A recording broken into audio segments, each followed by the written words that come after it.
sebelum masuk materi, baiknya kita perkenalan dulu ya. Saya Ervina Pratandawati, biasa dipanggil Bunda Vina. Saya berasal dari Kabinur Muda Sawahan, Kabupaten Madiun. Topik kita hari ini yaitu teori perkembangan bahasa anak usia dini.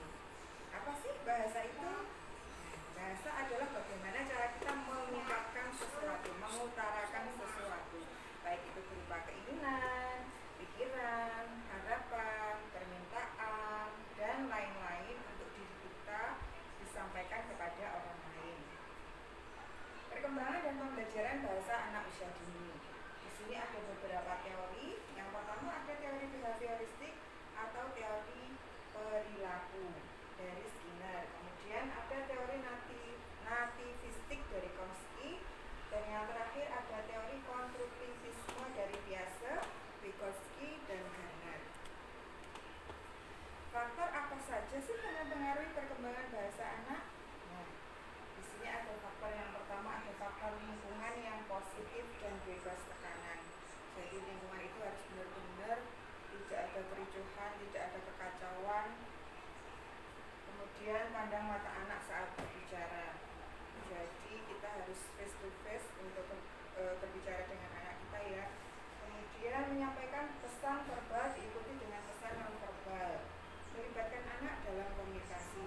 Selalu ajak anak untuk berkomunikasi, baik itu melalui buku cerita, melalui kita ngobrol, kemudian kita mendongeng dan lain-lain. Menggunakan ejaan dan tata bahasa yang benar. Membicarakan apa yang benar-benar dilakukan oleh anak dan dilakukan oleh anak. Kemudian memberi respon yang lebih banyak pada saat anak bertanya. Jadi mohon untuk pada saat anak bertanya itu kita memberikan respon yang positif. Kemudian membetulkan kesalahan bahasa anak dengan lembut, bukan dengan marah-marah atau dengan kata-kata yang kasar. Menghindari memaksa anak untuk menghafal kata. Anak akan menghafal kata, itu ada tahapannya, ada tahapan-tahapannya. Nah, karena kita pada saat ini berada pada era pandemi COVID-19, tentu sangat berbeda pembelajaran yang kita berikan kepada anak-anak pada saat kita bisa bertatap muka dan pada saat kita harus BDR seperti saat ini.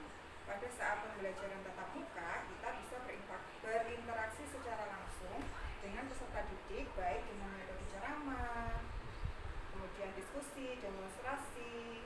Sedangkan pada saat pembelajaran daring, kita menggunakan alat atau konten digital seperti menggunakan video WhatsApp, menggunakan Zoom atau Google Meet, dan yang lain-lainnya. Yang terpenting, kita tetap harus menjaga nada suara pada saat kita berbicara atau mengupayakan nada suara lembut dan profesional, utamanya untuk meningkatkan kepercayaan orang tua kepada sekolah. Nah, di sini ada magic word atau kata-kata ajaib. Misalnya seperti ini. Terima kasih ya nak sudah mengambilkan Bunda sapu misalnya. Atau minta tolong nak, ambilkan minum. Maaf ya, Bunda tadi tidak sengaja. Permisi, Bunda mau lewat. Nah, jangan lupa 4 kata ajaib itu.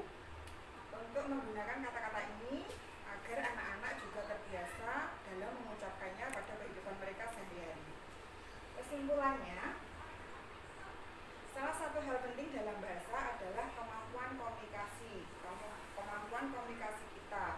Kemudian, komunikasi efektif adalah cara orang tua memberikan arahan kepada anak dan menyampaikan gagasan orang tua dalam suasana yang nyaman dan saling memahami antara anak dan antara orang tua.